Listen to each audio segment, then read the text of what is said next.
Hi investment traders, welcome back to the channel. कैसे हैं आप लोग? आज का ट्रेडिंग डे कैसा रहा?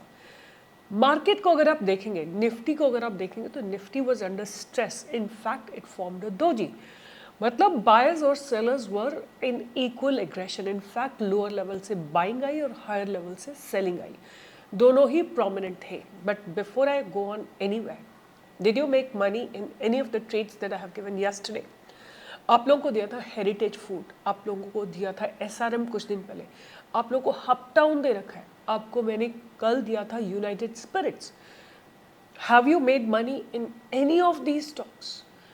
आज मैंने आपको लाइव मार्केट में ट्रेड दिया था इंडिया मार्ट का। आप लोग बहुत सारे लोग बोलते हो कि ये ट्रेड कहाँ दिए थे। ये ट्रेड मैंने अपने टेलीग्राम चैनल पे दिए थे। अगर आपको ये नहीं पता कि टेलीग्राम चैनल का लिंक कहाँ मिलेगा, इसी वीडियो के डिस्क्रिप्शन बॉक्स में आपको चैनल का लिंक मिलेगा। मैं आप लोगों के साथ एक बात शेयर करना चाहती हूँ कि आप लोग कैसे डिसाइड करते हो कि इस बंदे को मैं फॉलो करूँगा फॉर स्टॉक मार्केट और इसको नहीं फॉलो करूँगा।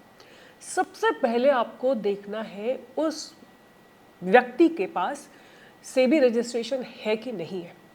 अगर सेबी रजिस्ट्रेशन नहीं है then he is a scammer, he is a influencer, he और she is not a proper advisor. याद रखिए ये बात जो मैं आपको बोल रही हूँ। अगर आप उनकी बात सुनते हैं, आपका लॉस हो जाता है, यू आर रिस्पॉन्सिबल। अभी कल मैं मिली हूँ और ये भी कोई गारंटी नहीं कि सेबी रजिस्टर्ड रिसर्च एनालिस्ट है तो आपका पैसा बनवाएंगे ही बनवाएंगे। बट अगर कोई सेबी रजिस्टर्ड रिसर्च एनालिस्ट आपके साथ फ्रॉड करता है, मतलब आपसे पैसा लेके एडवाइजरी के लिए और आपको गलत ट्रेड कराता है। अभी मैं किसी से बात कर रही थी तो उनको किसी ने, सेबी रजिस्टर्ड रिसर्च एनालिस्ट ने पैसे लेके 11 लाख रुपए बैंक निफ्टी में लॉस कराया। उनका टोटल कैपिटल था 20 लाख का। 55% का लॉस एक सिंगल दिन में इस सेबी रजिस्टर्ड रिसर्च एनालिस्ट ने कराया। ये कंपनी है, पूरी टीम है उनकी जिन्होंने ये लॉस कराया। आप अपना अकाउंट किसी को हैंडल करने के लिए देते हैं, आप किसी की रॉन्ग एडवाइजरीज लेते हैं, अगर वो रजिस्टर्ड बंदा नहीं है, you are responsible. No one else is responsible. आजकल आप देख रहे हो कितने स्कैम चल रहे हैं कि आपको साइबर अरेस्ट कर देते हैं, आपको ओटीपी मांगते हैं। अगर आप देते हो तो आप रिस्पॉन्सिबल हो। Why a fraudster is responsible for doing a fraud with you? You are equally responsible if you are being so gullible. So be very aware. Do not follow anybody who does not have a SEBI registration, right? First thing. Second thing, आप उनका social media पे interaction देखिए किस तरह का है, कितने views आते हैं, कितने कमेंट्स आते हैं, कितना रिस्पॉन्सिबली वो अपनी रिसर्च को अपडेट करते हैं। पूछिए, देखिए, जाके स्कैन करिए, रिसर्च करिए। आप एक तो स्क्रीनशॉट देखते हैं लाखों का, करोड़ों का, और आप ऐसे हो जाते हैं कि बस यही बंदा आपका भगवान है। अगर आप इतने बेवकूफ़ बनने के लिए तैयार हैं तो लोग बनाने के लिए भी तैयार हैं। आप रिस्पॉन्सिबल हैं। अगर आप ऐसा करते हैं तो पे फॉर इट। एनीवे, शुरुआत करते हैं। और ये आपकी रिस्पॉन्सिबिलिटी है कि आप ऐसे कोई भी टेलीग्राम चैनल में अगर है जहाँ से भी रजिस्टर्ड रिसर्च एनालिस्ट नहीं है, एग्जिट करिए इमीडिएटली।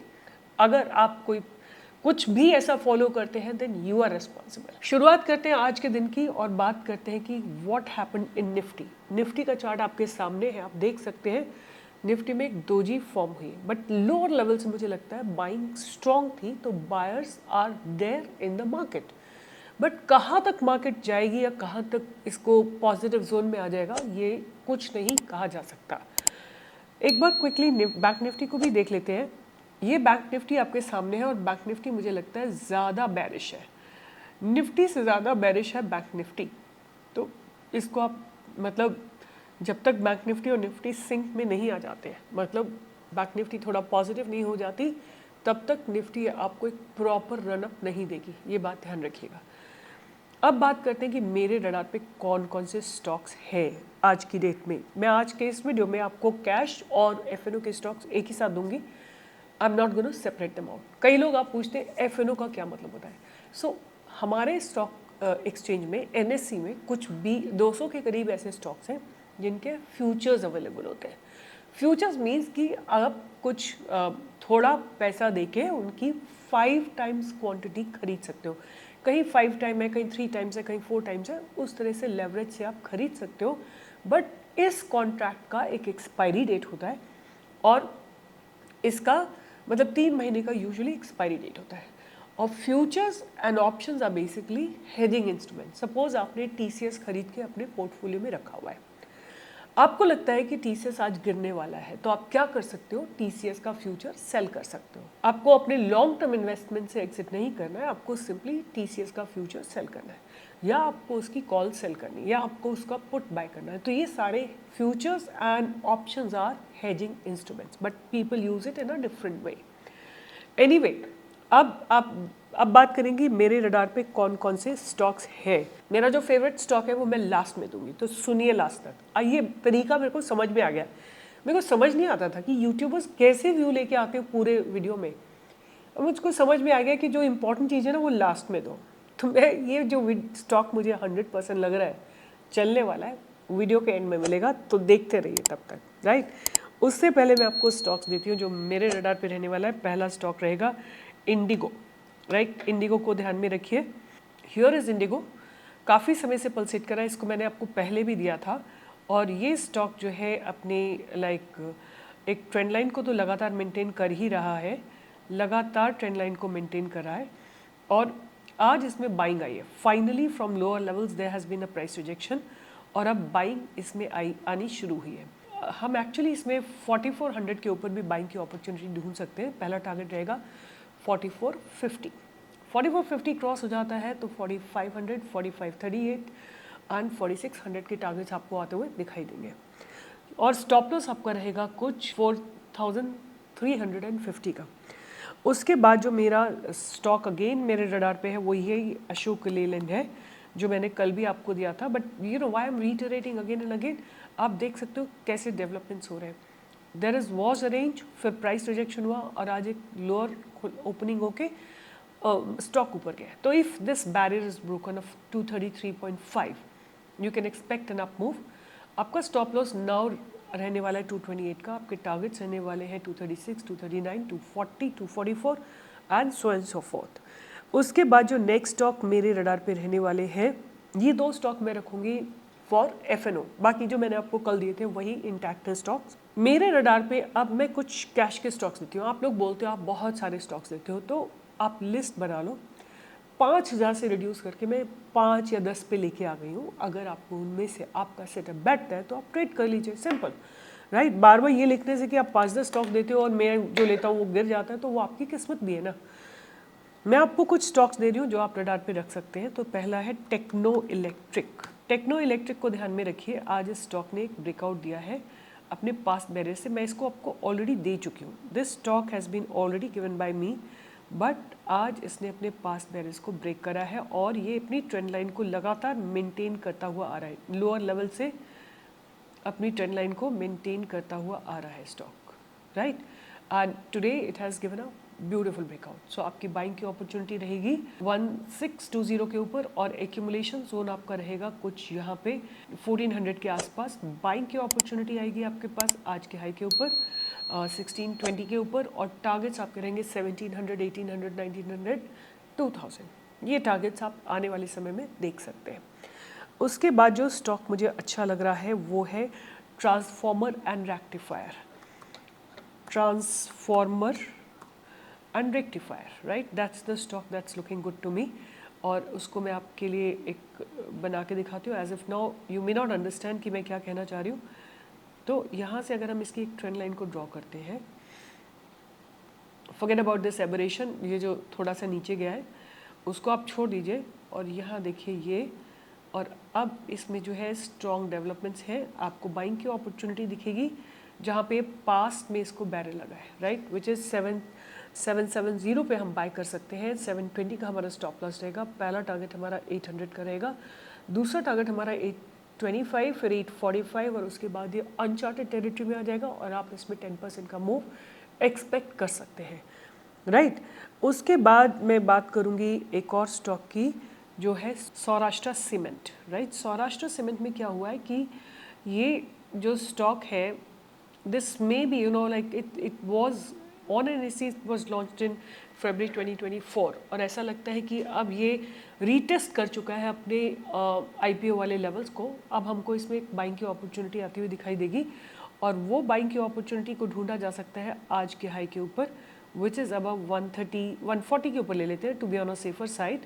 पहला टारगेट हमारा इसमें रहेगा 148 का, और हमारा एक्यूमुलेशन जोन इसमें रहेगा करीब यहाँ पे 120 के आसपास हमारा एक्यूमुलेशन जोन इसमें रहेगा। और हम इसमें टारगेट क्या एक्सपेक्ट कर सकते हैं, अगर ये 148 के ऊपर चला जाता है तो 150, 155, 160, 170, 180, 190, 200 तक के टारगेट आप सौराष्ट्र सीमेंट में देख सकते हैं। और according to a news, all these conglomerates like Aditya Birla Group or the Adani Group, they are trying to acquire small cement companies. So if such a thing happens, you will see a bright move coming up in this particular company, right? अब मेरा favourite stock, right, एक और stock भी है उससे पहले, वो भी मैं आपको दे देती हूँ। The stock name is Sunclay, right, Sunclay. इसको मुझे, this is basically Sundaram Clayton. Stock has given a breakout today, अपने रेंज को ब्रेक किया है, अच्छे से ब्रेक किया है, तो अब इसमें बाइंग की अपॉर्चुनिटी है इन अ रेंज ऑफ 1800 टू 1900। हमारा एक्यूमुलेशन जोन रहने वाला है इस स्टॉक में करीब 1500 के आसपास, और टारगेट्स इसमें 2000, 2500 तक के टारगेट्स आप इसमें देख सकते हो। और before I go on anywhere, quickly let's see how are the fundamentals. ये जो कंपनी है 3819 करोड़ की है, ROC -1.55 है, ROA is -17. The fundamentals definitely are not good. So the company is a leading manufacturer of aluminum die casting components, is supplies to major automotive OEMs including TVSM, the Cummins Group, etc. And this company, Sundaram Clayton Limited, was set up by TVS Group and the UK-based Clayton Dongore Holdings, right? तो fundamentals बहुत अच्छे नहीं है, but एक बार चल के और देख लेते हैं इनके सेल्स वगैरह कैसी हैं। तो सेल्स वर ऑलमोस्ट स्टैगनेंट, और अगर हम बात करते हैं ऑपरेटिंग प्रॉफिट मार्जिन्स की तो डिक्लाइन है। So I think we will ignore it. See, आज मैंने को एक टेक्निकल ब्रेकआउट आता हुआ दिख रहा है, but fundamentals are not good, so I will be ignoring it. You will have to make a choice because I am not suggesting it. It's not the stock that I would like to give, although it has given a breakout, but the fundamentals are not good at all. So I will be ignoring this stock. The name of this stock is Sunclay. Last stock जो मेरा favourite है और जो मुझे लगता है एक बहुत बढ़िया मूव के लिए तैयार है, उसका नाम है प्रेस्टीज एस्टेट, राइट। आपको याद होगा मैंने यहाँ पे भी दिया था आपको 1200 के आसपास, 1261 के आसपास, वहाँ से नीचे गया था। लोगों ने कितना शोर मचाया था, मतलब यूट्यूब पे हल्ला बोल दिया था आप लोगों ने कि ये क्या किया आपने, ये दे दिया, वो गिर गया, नीचे गिर गया, ये हो गया, वो हो गया। Have a look at it. इस 1200 से चल के इसने नॉट इवन 6 मंथ्स इसने हाई लगाया है 2081 का। आज मैं इसको फिर से आप लोगों के लिए लेके आई हूँ। द सिंपल रीज़न इज़ कि ये स्टॉक जो है अप ट्रेंड में है, right. I am drawing a very broad line and ये आपका स्ट्रक्चर बन रहा है और stock has given a very very beautiful breakout. तो ये स्टॉक मैं अपने रडार पे रखने वाली हूँ और इसमें मुझे लगता है कि एक ब्रेकआउट आएगा, ये आप देख सकते हो, right. This is how it looks like. Forget about these two drawdowns because they are aberrations, they have not honoured the trend, right. But now it has fallen and again given a breakout. अब आपका stop loss इसमें रहने वाला है 1650 का आपका stop loss रहने वाला है और आपका टारगेट, इमीडिएट टारगेट रहने वाला है 2068 का। और अगर ये ब्रेक हो जाता है तो आपको कम से कम इसमें 200 पॉइंट्स और आते मिलेंगे, तो 2300 का टारगेट और उसके बाद आपको 2500 के टारगेट्स भी आते हुए दिखाई देंगे। अच्छा स्टॉक है, अच्छी कंपनी है, इंफ्रास्ट्रक्चर की कंपनी है, प्रेस्टीज एस्टेट। रडार पे रखिए, अपॉर्चुनिटी मिलती है, धीरे धीरे एक्यूमुलेट करिए और लॉन्ग टर्म पैसा बनाना है तो मनी मैनेज करिए। अगर आप मनी मैनेज नहीं कर सकते, सारा पैसा एक ही स्टॉक में डिप्लॉय करते हैं and you believe that you will be a successful trader, then take a guarantee from me that you will one day lose all your capital. इसलिए अपने कैपिटल को डाइवर्सिफाई करिए, 5-6 डिफरेंट स्टॉक्स में लगाइए अगर आपके पास 10 लाख रुपए है, और रोटेट करिए अपनी कैपिटल को। 10 से 15% का प्रॉफिट लीजिए और 5 से 10% का लॉस लीजिए। सब में लॉस नहीं हिट होता है, एक दो में हो जाता है, तो इतना रोने धोने की जरूरत नहीं है। एग्जिट करो, नेक्स्ट स्टॉक में जाओ। जब आपकी बाय के ऊपर चला जाता है तो दोबारा एंट्री ले। सो मेरा लास्ट स्टॉक रहेगा Prestige estate. It looks promising and keep it on radar. You will get some good momentum and keep learning, keep earning, and do join me for live trading every single day from 10 to 11. आज कितने stocks upper circuit में गए थे, heritage foods, MMTC, छोटे छोटे move दिए थे but brilliant move दिए थे। तो लर्न करिए, सीखिए, बहुत सारी चीज़ें आपको पता लगेंगी जब आप मेरे यूट्यूब वीडियोस देखोगे, प्राइस एक्शन पता लगेगा और you will be able to create value in your trading. With this, I'll be signing off and see you in the live market tomorrow from 10 to 11. Bye bye. See you.